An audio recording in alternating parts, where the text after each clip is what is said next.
Marta Anaya, la entrevista. Bienvenidos a la entrevista. Pues hoy vamos a charlar con alguien que de verdad vale la pena en estos momentos. El embajador en retiro, Agustín Gutiérrez Canet.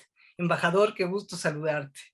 Muchas gracias, Marta. Es un placer saludarte a ti y a tu auditorio y estoy a tus órdenes. Oye, no necesitas ahorita más presentación porque estás en todos lados, plena polémica. Pero mira, vamos entrando al tema. Qué escándalo el de Panamá. No para. ¿Cuál es tu lectura? Con un poco de descripción para que la gente entienda de qué estamos platicando. Sí, muchas gracias, Marta.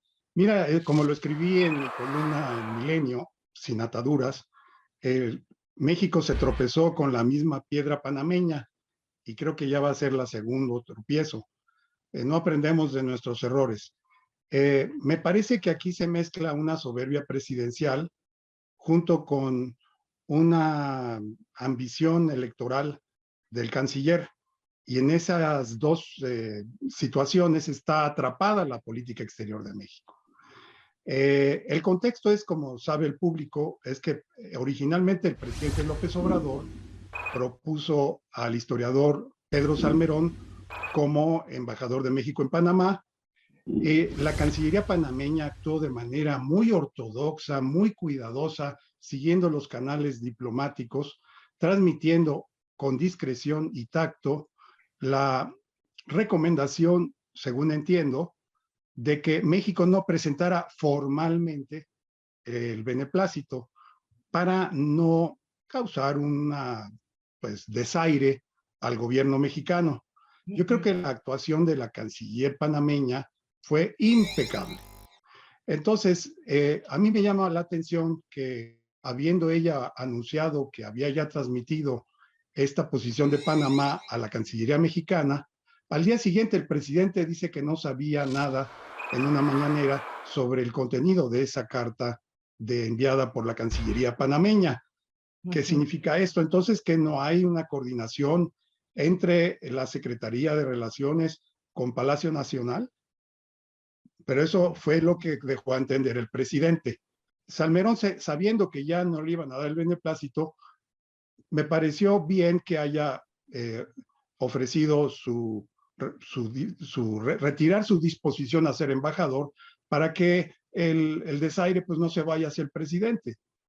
Pero en realidad eso ya estaba concertado porque lo hizo sabiendo que ya no le iba a dar Panamá el beneplácito. ¿Y qué significa no dar el beneplácito? Significa un desaire a un país que propone a un embajador en la comunidad internacional, en la práctica internacional, y lamentablemente el presidente cometió el error de anunciar este y todos los nombramientos que se han emitido por la Secretaría sin contar con el beneplácito correspondiente. Ahorita está la atención concentrada en Panamá, pero la falta de apego a la diplomacia ha ocurrido con los demás, creo que son 16 nombramientos que fueron anunciados por la Secretaría de Relaciones. Es decir, existe una falta de oficio diplomático. Nunca se debe de anunciar el nombramiento de un embajador sin antes contar con el beneplácito del gobierno receptor. Esto está establecido en el artículo 4 de la Convención de Viena de Relaciones Diplomáticas, del cual, de cuya convención México forma parte. Es decir, es derecho internacional. Sí, Esto no es algo... retomemos. Primer paso. México propone a un historiador con, ahora sí que antecedentes o señalamientos, para ser claros, de acoso sexual. Ese es el problema que llevó a su renuncia incluso del ITAM. Eso incomoda al gobierno panameño y lo hace saber, como tú bien lo dices, de una manera delicada, diplomática, a través de su canciller, una carta a nuestra Cancillería. Nuestra Cancillería, al parecer, no le informa al presidente y cuando se entera el presidente, da de patadas en la mesa y califica a la canciller pues de ser algo así como la Santa Inquisición. Ahí vamos, ¿no? Así es una muy buena crónica de lo que ha acontecido. Y ahí el presidente entonces, ante la negativa por el historiador, anuncia la de una actriz, Jesús Rodríguez. El problema de fondo es que al proponer otra vez a una persona que carece del perfil diplomático para ocupar nuestra embajada en Panamá, se afecta el prestigio nacional. Eso es lo que critico, sea quien sea, sea como se llame, se dedique a tal actividad o no, lo que se afecta es el prestigio del México. Y eso es lo que me preocupa. No se puede convertir a las embajadas en una carpa de teatro. Yo creo que hay que ser muy cuidadosos. Y las reacciones después de que el presidente anunció esta otra vez candidatura de la señora, esta actriz, Jesús Rodríguez. de Jesús Rodríguez, efectivamente, viene la reacción de autoridades, no de las autoridades, de expresidente de Panamá y de un ex canciller de Panamá, pues dando la respuesta.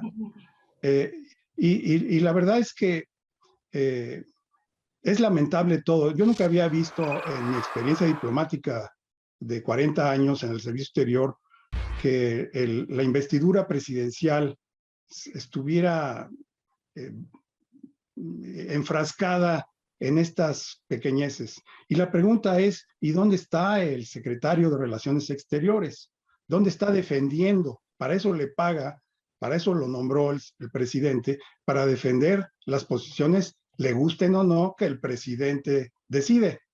No, el señor se va a Ebrard, se va a Puebla a pintar vajillas y eso está siendo una verdadera hilaridad en las redes sociales. ¿Todo por qué? Porque está en sus afanes electorales queriéndose hacer el simpático cuando está abandonando su responsabilidad como secretario de Relaciones Exteriores. A ver, embajador, tú mencionabas que no habías visto en tu carrera diplomática pues semejante sainete. Ahora, cierto que se ha rechazado gente que México propone, pero se ha hecho de manera discreta hasta donde yo entiendo. ¿En verdad nunca se había hecho así algo tan público, tan escandaloso? No, es que efectivamente había, había un sentido profesional de la conducción de la política exterior por los anteriores cancilleres y también, hay que decirlo, por los propios presidentes. Lo que ocurre es que, aunque sí he visto que en algunos sexenios se anunciaron sin tener el beneplácito otros nombramientos, esos nombramientos no causaban polémica en la opinión pública. Los de ahora sí causan polémica en la opinión pública, porque son personas que no tienen el perfil adecuado para ser representantes de México. El caso, por ejemplo, que sí recuerdo es el de Porfirio Muñoz Ledo, que en su momento fue en el sexenio de Carlos Salinas de Gortari, lo propuso como embajador ante el Reino Unido, después de haber sido embajador ante las Naciones Unidas. Pero se hizo por los canales diplomáticos con tacto y con discreción, de tal manera que esto no trascendió a la opinión pública. Y las razones por las cuales el gobierno británico negó el beneplácito a Muñoz Ledo fue su posición en Naciones Unidas sobre la Guerra de las Malvinas, en la que se alió, se defendió la soberanía de las Islas Malvinas por parte de Argentina en contra de la guerra que emprendió el Reino Unido en contra de estas islas argentinas. Esto pues no les gustó a los británicos y bueno, pues dijeron que no le iban a dar el beneplácito. Pero no pasó nada. Hoy nadie se acuerda de eso porque fue manejado de manera discreta. Claro. Ahora, tú mencionas ahorita al iniciar que la política exterior está atrapada por la soberbia presidencial de un lado y por el otro, pues la pasividad del canciller o su interés electoral, ¿no? Su propia candidatura. ¿Por qué la soberbia presidencial? O sea, ¿qué pasa con el presidente? ¿Por qué actúa así? ¿Cuál es tu lectura? Pues es que el presidente está acostumbrado a hacer que se haga su voluntad dentro de México. Por ejemplo, si presenta una candidatura a una distinguida jurista para ser presidenta de la Suprema Corte de Justicia, hemos visto cómo no fue aprobada la primera vez, ni fue aprobada la segunda vez por el Senado, por el Congreso, y es hasta la tercera cuando se empeña en que saque adelante su decisión original de apoyar a una persona, no doy nombres, para que sea ministra de la Suprema Corte. Él está acostumbrado y tiene esa gran poder como presidente de la República para sacar adelante sus objetivos. Pero aquí el problema es que ya no está tratando en una mañanera con el público y las instituciones nacionales mexicanas. Está tratando con países soberanos, como es Panamá. Y ahí, pues, si no le gusta, se pone a impugnar a la canciller panameña, comparándola con la Santa Inquisición, y entonces manda a otra propuesta, segunda propuesta, después del primer fracaso, y se pone a impugnar a la canciller panameña, que es la que da el beneplácito al gobierno mexicano. Aquí coloca a la canciller panameña en una situación muy incómoda. En primer lugar, me parece inapropiado que el presidente se dirija así, de esa manera, a la jefa de la diplomacia de un gobierno extranjero con el cual mantenemos relaciones diplomáticas cordiales. No nos gustaría a nosotros que una canciller extranjera, nosotros como mexicanos, se refirieran de manera despectiva a nuestro señor presidente, porque es el presidente de México, es el presidente de todos los mexicanos. Entonces, la canciller panameña merece todo el respeto del gobierno mexicano. Y al impugnarla, la está colocando a ella en una situación difícil, porque hacia los ojos de los propios panameños. Ahora, si ella acepta la designación de Jesús Rodríguez, propuesta por el presidente, la opinión pública en Panamá va a decir que se agachó la canciller panameña. Qué situación tan complicada. Ya, antes de pasar al caso de Quirino, déjame nada más comentarte el tuit que manda el expresidente Pérez Valladares, expresidente de Panamá, a propósito de la reacción del presidente de México. Él dice, más nos necesita México a nosotros, Panamá, que Panamá a México. ¿Por qué? Tú que conoces todo eso, ¿por qué lo dice? ¿En qué sentido? Bueno, no conozco, Marta, cuál es exactamente el mensaje que está mandando el expresidente panameño a México, a qué se refiere en particular, pero yo creo que en parte se refiere al asunto de la migración. Panamá es un puerto de entrada de la migración extrarregional, es decir, extracontinental, más allá del continente americano, de muchos emigrantes africanos o de muchos emigrantes africanos y de Asia, de Bangladesh, de Pakistán, etcétera, que utilizan a Panamá como puente para internarse a través de los países centroamericanos y cruzar la frontera a México con rumbo a Estados Unidos. En ese sentido, pues yo encuentro esa cierta lógica.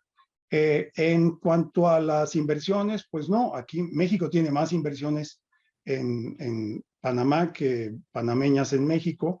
Entiendo que tenemos las inversiones del Grupo Bimbo, de TV Azteca, de muchas empresas multinacionales mexicanas en Panamá. Ya, bueno, ahora el caso panameño pues sucede casi inmediatamente al de Quirino Ordaz que mencionabas, del caso de España. Una tardanza de 4 meses, inusitada, ¿no? Para dar el beneplácito. ¿Qué está pasando en ese caso? También ahí, ¿cómo lees tú lo que está ocurriendo? ¿Por qué? Mira, he dicho yo que, como dice el presidente, la mejor política exterior es la interior, pero yo opino que también la peor política exterior es la interior. ¿Y eso qué quiere decir? A ver, ¿qué pasa? ¿Qué quiere decir? Que me parece una contradicción que el gobierno de la Cuarta Transformación premie a gobernadores priistas que están en contra o que estuvieron, o que representan al partido neoliberal, conservador, corrupto de los regímenes anteriores del PRI. Entonces, Pero no debe ser partidista totalmente la política exterior. La política exterior la dirige el presidente, es su facultad constitucional, pero es una facultad y es una obligación, así lo dice el artículo 89 constitucional. Pero, Marta, yo pienso que el presidente hacia el exterior es el jefe del Estado, no es el líder de un movimiento de regeneración nacional, no es el líder de un partido. Siempre se ha discutido, este es un debate político en ciencia política, de cuál es el papel del presidente. El presidente de México tiene dos funciones, es jefe de Estado y jefe de gobierno, pero no es presidente del PRI, ni es presidente del PAN, ni es presidente de Morena. Y aquí ese es el problema, que está morenizando al Servicio Exterior Mexicano con estos nombramientos, que puede haber gente de Morena muy respetable, pero estos que han nombrado, que ha propuesto nombrar, no tienen las características propias para ejercer con dignidad la representación de todos los mexicanos. Pero entonces, ¿tú qué dirías? ¿Que no fueran ni de Morena, ni del PRI, ni del PAN? No, o sea, ¿eso ya los descalifica? No, acabo de decir que hay gente en Morena que son respetables, que tienen prestigio, pero hay Pedro Salmerón, acusado de violación, de acoso sexual, y luego una señora actriz que pues yo la disfruté mucho en El Hábito en Coyoacán, pero verla de embajadora francamente me cuesta mucho trabajo. Yo creo que el presidente se equivoca al confundir la lealtad a sus seguidores incondicionales con premiarlos con la representación de todos los mexicanos. Él puede nombrar a quien quiera, incluso hasta a su caballo, como lo hizo Nerón con incitatus. Ajá. Y va a ser aprobado incitatus por el Senado de la República, porque vivimos en un sistema federal de contrapesos de ficción. Cierto. Entonces, lo que estamos planteando aquí es la defensa de la institución del Servicio Exterior Mexicano de Carrera, que es desplazado por estos nombramientos que la propia opinión pública mexicana rechaza. Hay que ver las reacciones que ha habido. Entonces, si bien yo creo que una de las responsabilidades más altas, más delicadas que tiene el presidente es designar a un buen embajador, pero obedeciendo a objetivos de política exterior y no de política interior. Ya, ok. Ahora bien, mencionas al servicio exterior, ¿no? De carrera, pero yo no los escucho, al contrario, me parece vergonzoso su silencio. ¿Tú cómo lo ves? ¿A qué le atribuyes? Mira, Marta, tienes toda la razón. Yo creo que los miembros del Servicio Exterior Mexicano en general son muy cobardes, pero tampoco los culpo, porque tú no, como miembro del Servicio Exterior de carrera en activo, tú no puedes criticar a tu propio gobierno. En ese momento acabaste con tu carrera. Y yo fui miembro en activo del Servicio Exterior Mexicano y me quedé callado cuando yo era embajador de México en muchos países europeos. ¿Por qué? Porque la regla es siempre defender a tu gobierno. Y para eso te paga tu gobierno, para dar la cara. No, un diplomático profesional al servicio del Estado no tiene por qué, está para expresar las opiniones de su gobierno, no sus opiniones personales. Esas son las reglas del juego que yo respeté. Hoy yo ya no soy miembro del Servicio Exterior Mexicano en activo, estoy retirado y entonces tengo la libertad de expresar mis puntos de vista con toda libertad, en mi columna Sin Ataduras en Milenio y en muchos foros que me invitan, como en este caso, en esta entrevista contigo, que me da mucho gusto conversar. Y entonces no les queda de otra más que aguantar y que aguantar vara, como quien dice, y agachar la cabeza, así de plano. Sí, pero ¿sabes qué pasa? Que yo no les tengo tampoco mucho respeto a estos colegas porque son muy pusilánimes. La mayoría de ellos, no todos, porque se ponen de tapete del secretario de Relaciones en turno. Entonces no tienen una conciencia crítica. Lo único que están pensando es en qué embajada le van a dar y cómo protegerla. Y yo no vengo a hacer la defensa de algunos miembros del Servicio Exterior pusilánimes, sino defiendo la institución del Servicio Exterior Mexicano como una institución al servicio de todo el país, de México, al servicio del Estado. Mira, yo, por ejemplo, creo que existe, yo soy miembro de la Asociación del Servicio Exterior Mexicano, que es la única asociación que agrupa la mayoría o buena parte de los miembros de carrera del Servicio Exterior, pero me gustaría que fuera más vocal, que fuera más abierta en la defensa de los diplomáticos afectados. Pues sí, ojalá así fuera. Y ya cierro con esto último. Con estas posiciones que tú has externado, ¿no? Pues ahora se te acusa hasta de traición, ¿no? Y bueno, tweets van y vienen. ¿Y qué dices a esta historia final? Marta, yo estoy acostumbrado a luchar y no me da miedo expresar mis opiniones. Yo vengo de una tradición crítica desde el Excelsior de Julio Scherer. No soy un improvisado. Como periodista tengo esa escuela crítica y esa es la que estoy ejerciendo ahora. Yo ya no soy diplomático, yo ya no represento a ningún gobierno. Pero quiero decir y dejar registro muy claro de que el presidente Andrés Manuel López Obrador, de quien soy su tío político, respeta mis opiniones. Nunca me ha llamado la atención ni me ha hecho ningún reproche por alguna opinión que ejerzo con toda libertad.